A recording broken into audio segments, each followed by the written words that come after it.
So as we move towards the end of the church year, and the church year really ends next week, we have our anniversary weekend to just celebrate the life of the church and all that God's been doing. And that weekend's going to involve the gathering, and then we've got a morning service and an evening service I'm going to tell you a little bit about. So the focus in terms of our anniversary is really the mission and work that we've been doing, particularly in Africa. And we want to mark the ministry of Pam and Paul Harworth, who have been, Pam's been associated with this church, I think, since she was a little girl, and has been working in mission for over 40 years. And we wanted to just take some time. Now, because of the nature of the work that they've been doing, we can't broadcast it in a morning service. And so a bit of time in the gathering is going to be given over to just going through their ministry and celebrating all that God's done over those 40 years. So do try and come on Saturday morning to the gathering to be part of that. Sunday morning, we'll pray for them and we'll acknowledge them. But again, unfortunately, we aren't able, because of broadcasting things, to spend too long focusing on them. And then in the evening, we're going to be hearing back from the team that went to Burkina Faso. So it's like all the work that we've been doing in terms of Africa and ministry there over the years, and the future of that work, which is really what we've been doing with Open Doors and Arise Africa. And so if you come on Sunday evening, we're going to hear back all about what's been going on and about the experiences in Burkina Faso. Because although personnel may change, the church is still committed to an engagement with different parts of the world. And so we're going to celebrate that the next week, and that's going to be the focus of it. And thereafter then we're going to have a summer series and go into the kind of summer period, which some of us are really ready for. And anyway, we're continuing our studies in Ecclesiastes, and we're looking at Under the Sun, Wisdom for Life's Journey. Every so often you pick a passage, and because the program is designed in advance, you have to obviously choose several weeks in advance, and you choose the passages and you put it together, and then you send it off to be published. And then sometimes when you actually get to the passage, you sit and you read it and you wonder, why on earth did I pick that? Because the passage that we're looking at in Ecclesiastes 7 is not a straightforward passage, as we're going to see. And it's a celebration in one way of wisdom, but not in another. And so it has this ambivalent nature. It raises the question of living our lives with God's wisdom. Now, we saw that the book of Ecclesiastes is about adjusting perspectives on life. So it's that question that is raised when you're doing something, and then somebody is saying, well, is there a better way to do that? Or can you do that in another way? Or can you look at that in another way? And Ecclesiastes does this over and over again. Let's go through the slides. So I showed you this, the duck and the hare. And what you see and your perspective can shift and change. And that's really what wisdom literature is about. It's about helping us to reflect and think on our lives. And the principal books in the Old Testament that are wisdom-based literature are Proverbs, Ecclesiastes, and Job. And they're all about the search for meaning and the point of life and how best to live life. And it's really asked, what is everything about? What is our lives about? And given the transitory nature of life, how do we live our life in the best possible way? Just to mention my mother-in-law, some of you will know my father-in-law died a few weeks ago. Well, my mother-in-law, we've been told that she's probably not going to live more than a few hours. So she's at this moment of death as well. So Susan's up there at this time. But again, when you, as families and things, we all go through them, when you sit and you face those moments of transition, you sit and you kind of say, so what is it all about? What does it amount to? What is the significance of our lives? And wisdom literature does this. And Ecclesiastes and the book of Proverbs celebrates the idea of wisdom. Now, what is wisdom? The best definition of wisdom vis-a-vis is in relation to knowledge, vis-a-vis knowledge. People ask the question, what is the difference between knowledge and wisdom? And the best definition I've ever heard or description of this difference is that knowledge is when you see that your car needs petrol. That's knowledge. Wisdom is when you stop and fill it up. And we live in a world that is full of knowledge. Information is everywhere. Social media, podcasts, news media outlets. I have like 6 papers on my phone that I consult on most days, and just overwhelmed with information. Now we've got AI to help sort through it all as well. And so our world in which we live in is just overwhelmed with information, but a dearth of wisdom. We don't know how to live life in a way that reflects a maximum form of living. We actually have lost sight of wisdom in the midst of all the knowledge. Well, one of the things I was doing a few weeks ago was discussing how we beat AI in exams. And because if you're a student, you'll know that AI will now write your essays. And kind of we were looking at that. How do you beat AI? And the way that we were talking about doing it was it's the things that we get people to do. If you ask it to describe the Reformation in 1560 in Scotland, AI is great at doing that. It explains it all in it. But if you ask for a more nuanced sort of response of, was this right and can you justify this? Suddenly AI doesn't like that so much and it doesn't do so well. So the way that we ask questions are going to change. You're going to see that in our society. It's the people that can formulate the questions and that are going to be not the information. We're going to move from knowledge to wisdom in our society. But the Bible was way ahead in talking about wisdom. And Proverbs sets out this model of how wisdom works. Proverbs chapter 1 tells us that wisdom is the fear of the Lord. And we have a lovely passage in Proverbs chapter 3, and as I read it, I was thinking, I wish I was preaching on that one because it's nice and straightforward and not this one. Because that says, trust in the Lord and don't rely on your own understanding. And then it tells you all these brilliant benefits that wisdom brings. It makes straight your path. It gives you healing. It brings prosperity. As the writer goes on to say, wisdom is more precious than jewels and diamonds and rubies. It's the most precious thing that you can get because it teaches you how to live well, to make choices that honor God, bless others, and bring peace to our own hearts. And you think, wow, this is amazing. We all want to get hold of wisdom.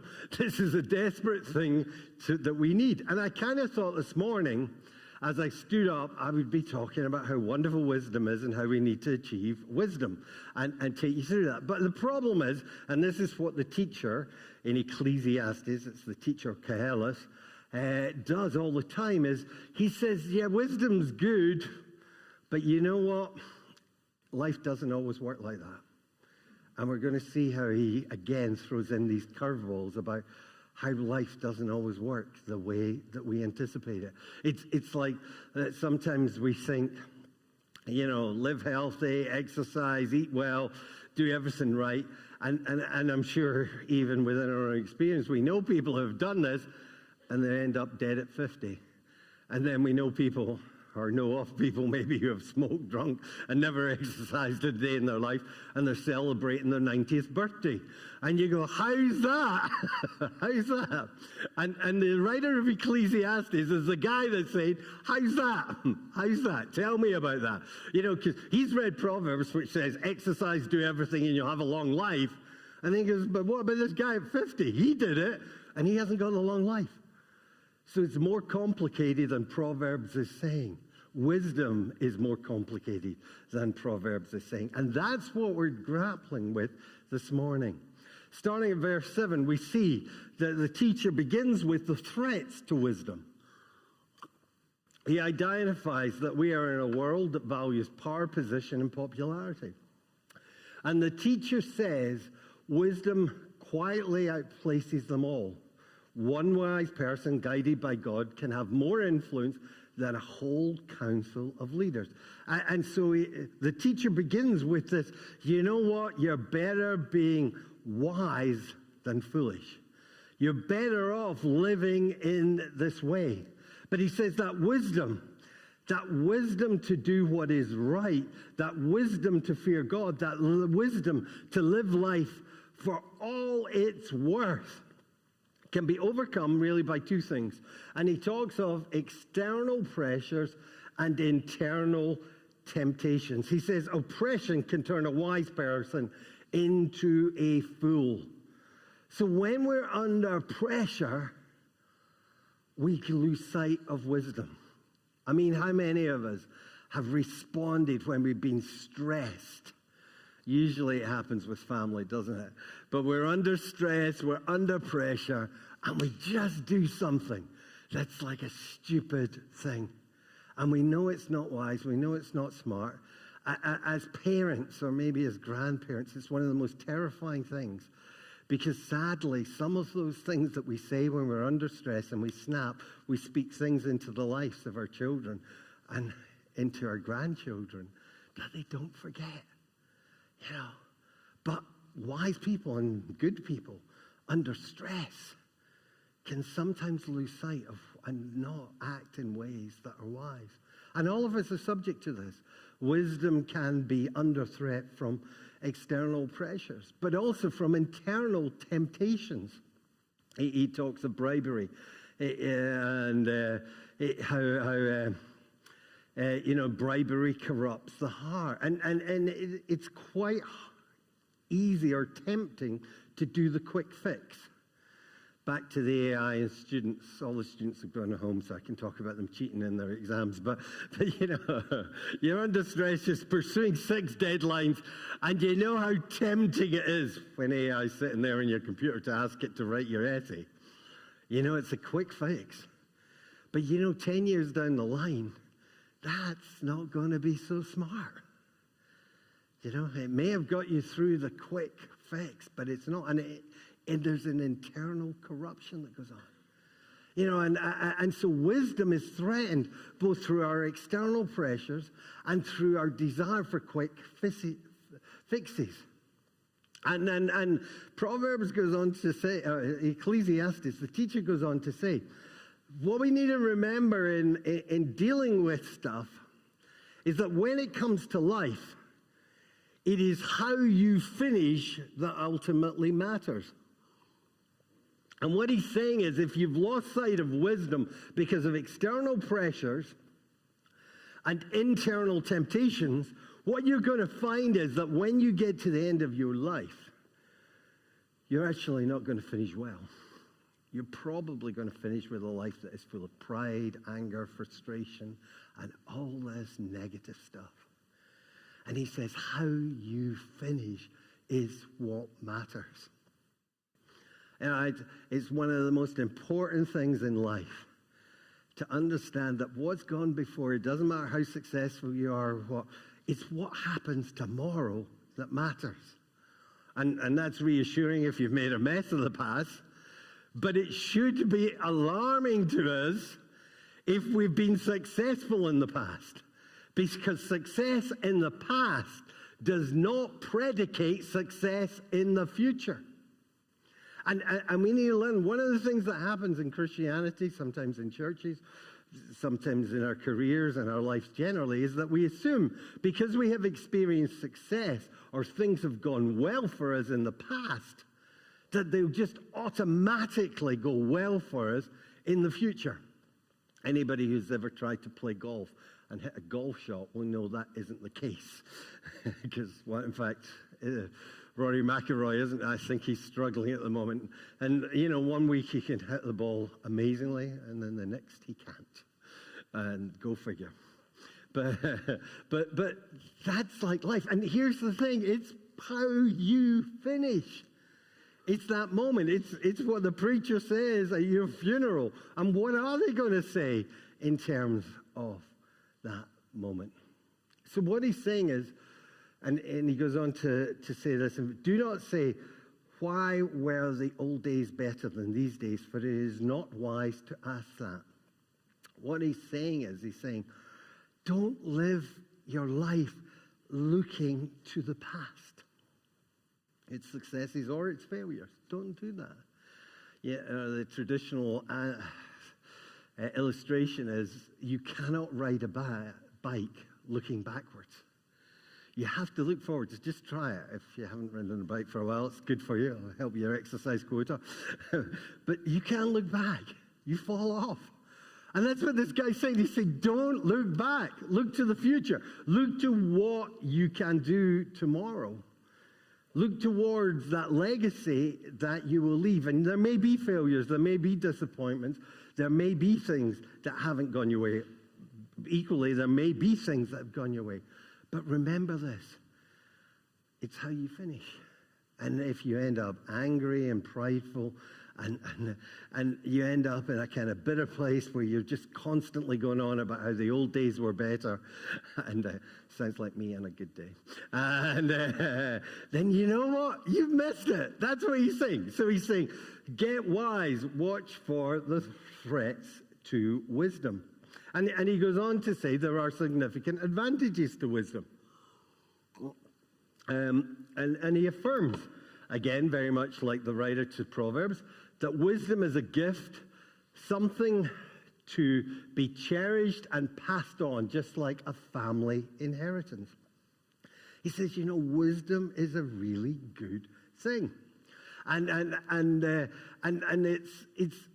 again, for those of us that are a bit older, there is a responsibility to pass on wisdom. We can help our kids or our grandkids or others not to make the same mistakes that we have. I remember when my son started to date, I thought I would take him out and give him some advice, which he really appreciated. And we sat down, we were having a cup of coffee. I was waxing eloquently. And his response was, Dad, you haven't pulled in 25 years. What do you know? Oh, okay. That balloon suddenly. But the idea, and don't give up the first time, but the idea of passing on wisdom is really important. And that might be, as I said, it may be within the family, but it might be within church. It might be to others, but actually cherishing the insights that you've learned and then conveying them. And the writer says, when we do that, it's life-giving. And it brings life, and it helps us to do all the things, health, healing, prosperity, that Proverbs 3 talks about that comes with wisdom. And so the teacher's got us to this great place. He's talked about the threats to wisdom, and then he's talked about this inheritance of wisdom and the advantages of passing on this wisdom. And then he says, and yet, wisdom doesn't mean life will always be easy. It means we can navigate the good times with gratitude and the hard times with perspective, knowing God's providence flourishes. What he says here is he says, I would love to say if you live a life with wisdom, life will be great. And he says the truth is, that's not always the way it goes. You can be a wise, good, just person, and you know what? Life doesn't necessarily always work the way it should. And so what he says is, in times of prosperity, be joyful, But in times of adversity, consider this, God has made one as well as the other, so that no one can discover what the future holds. What he's saying is when wisdom yields, and again, he's not saying that we should abandon wisdom because wisdom is good, but he's saying when wisdom does yield its fruit, we should rejoice in that. We should enjoy that. But we should also be aware that when wisdom doesn't deliver in the way it should, then we should understand that God is the one who controls the future. And we should understand that actually he's the one that we need to depend on and not ultimately our wisdom. You see, what the writer is doing is he's saying wisdom's great, but here's the thing. There is a thing that is more important, that is actually more significant and more determinative than wisdom itself. And that is God and his sovereignty.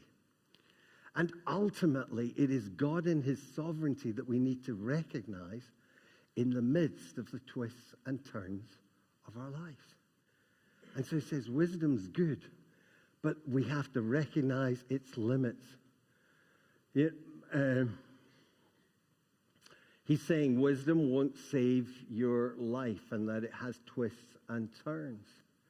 And then he warns as he goes on to the next verses, he says, you see, when these twists and turns come, don't get bitter, but remind yourself of God's sovereignty.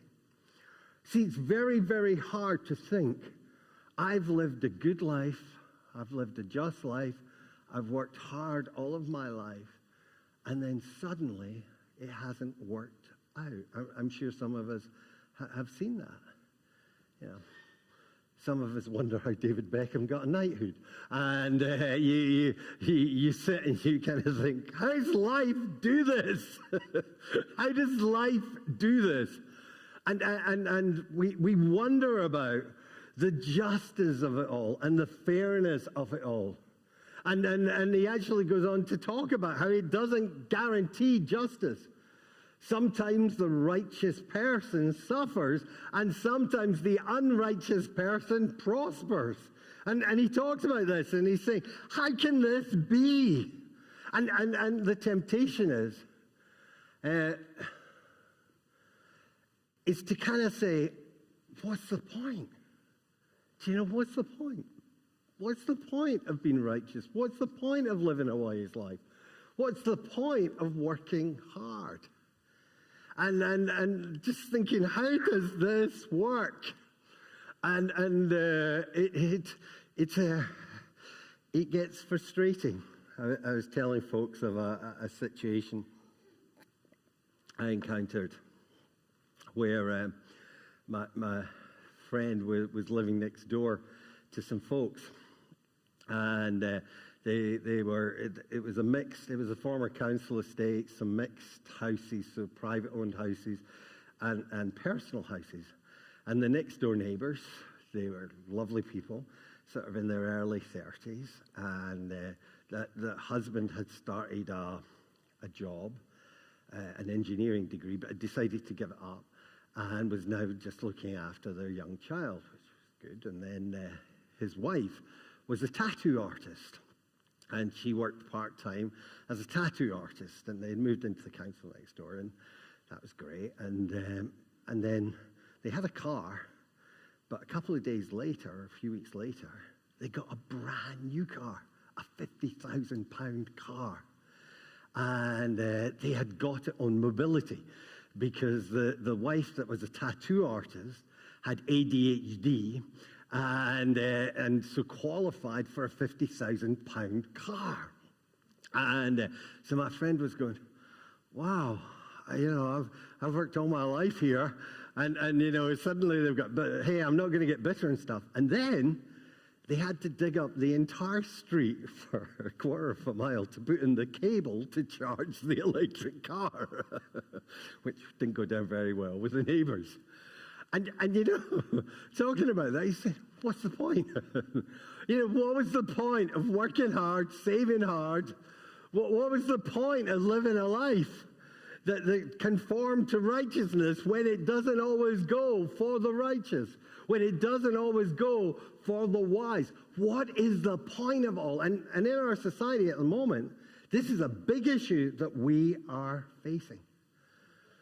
You know, and he's saying, you know, we get to this point. And then he says something very, very strange about don't be too righteous. And it sounds like he's saying don't be, but don't become unvirtuous. But what he's saying is, he's saying, you know, in this situation, when you end up with what is a point, he's saying there's two reactions that happen. We can become rigid, judgmental, and self-destructive. You know, where we think of the fact that they have something that I don't. And you know how that gets. And again, there are many people around that get very bitter about how life, you know, I've worked hard and they haven't, and it generates a particular type of attitude. Others develop the attitude of, what's the point? I'm just going out to party. And again, this is what he talks about, just this attitude, which is, I'm abandoning all righteousness, I'm abandoning all wisdom. I'm just going to be irresponsible like everybody else, because what's the point? And what he's saying is, he's saying, but you know what? Actually, neither of these are right. Because he says we are to fear God. And he's saying when you fear God, which is the beginning of wisdom, then what that means is you don't get into vice. You don't live unrighteously. You don't live a foolish life. But neither do you think that your wisdom is wholly sufficient. Because you know what? Life doesn't always go in a way that's righteous. And so the only thing that we're left with is the idea of fearing God. So what he's saying is, he's saying pursue wisdom, but do it with humility. We must avoid both self-righteousness and reckless folly. What he's saying is, he's saying you must live in a way that acknowledges God and who he is and his sovereignty, and live in a way that reflects a fear of God. So do you know what? Maybe nobody else is working hard, but I choose to work hard because I fear God, and God will honor this. That doesn't mean I always will see it working in my way, but God honors it. The reason I don't go and live a foolish life or blow it or do everything is because I fear God, and I live in that way. So he's saying that we have to live in a way that fears God, and that the fear of God brings a protection and a perspective. It brings protection because if we fear God, what happens is we don't make stupid choices. You know, when we have our money and we kind of think, oh, well, I'm just going to go off and, you know, blow my pension or whatever it is. Blow this money, go into debt, do whatever. And he says, you know, if you fear God, you won't do that because you fear God. And so it brings a protection. He's saying when you fear God before you make maybe bad moral choices, if you fear God, you won't make those bad moral choices. But equally, when life doesn't go your way, you don't have to get angry and frustrated. You come back to that God is sovereign, and you fear God because ultimately God is the only one who can shape and design our life. You know, I was listening to a book this week, and as I was listening to it, I was just reflecting on it, and I was thinking there's something here that's not quite right. And I was trying to work out what it was, what was it, and it was the whole notion that you can create your own destiny. You know, we've been told that lie a lot in our society. You can create your own destiny. And the truth is, you cannot create your own destiny. You cannot control the variables. And that's scary and terrifying. But it shouldn't lead us to a point where it says, give up, I've had it. It should lead us to a point where we say we fear God. And when we fear God, recognizing we can't control the variables, that should lead us to a life of wisdom where we choose the right stuff and we do the right things. Not because they'll necessarily always pay dividends and things will always go right, but because we fear our God, who is the sovereign God, who is over all. So, what's the writer saying? Let's finish up. Can we go to that? So what he's saying is, in our lives, it isn't about being the smartest person in the room, but it's about being the most teachable, the most humble, and the most dependent on God. Yeah.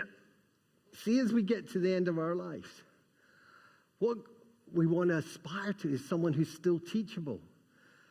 That we are still learning. We're still growing. He wants to get to a life that we are still humble. We haven't made it. We haven't sussed everything. He wants us to get to a place where we are so dependent on God in every breath, in every move, and in everything that we do. That's where we are to get to.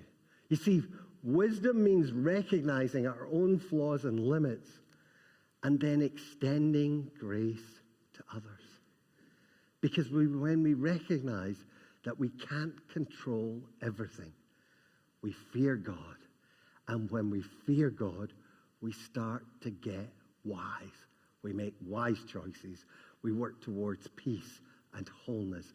And we start to know a prosperity, not always material, but we start to know the fear of God and the rewards it brings.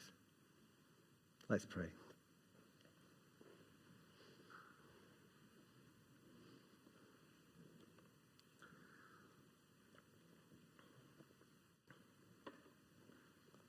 Lord Jesus, we recognize that we live in a world which lacks wisdom.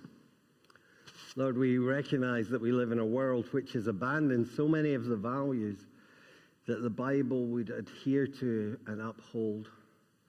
Lord, we recognize that we live lives often that are marked by frustration and anger at the unfairness of things around us. But Lord, I pray in the midst of all of those experiences that we will not only affirm wisdom, but that we will understand the fear of God. Lord, that in the midst of our life, in the midst of our world, in the midst of its brokenness, we will understand that you are the sovereign God, that you are the one who shapes the future, that you are the one who determines the directions of things. And Lord, I pray that as we have that vision and that fear of you, that we will become humble, that we will become teachable, and that we will become grace-filled individuals as we demonstrate and model the fear of the Lord expressed in wisdom to others. Lord, I ask this in your name. Amen.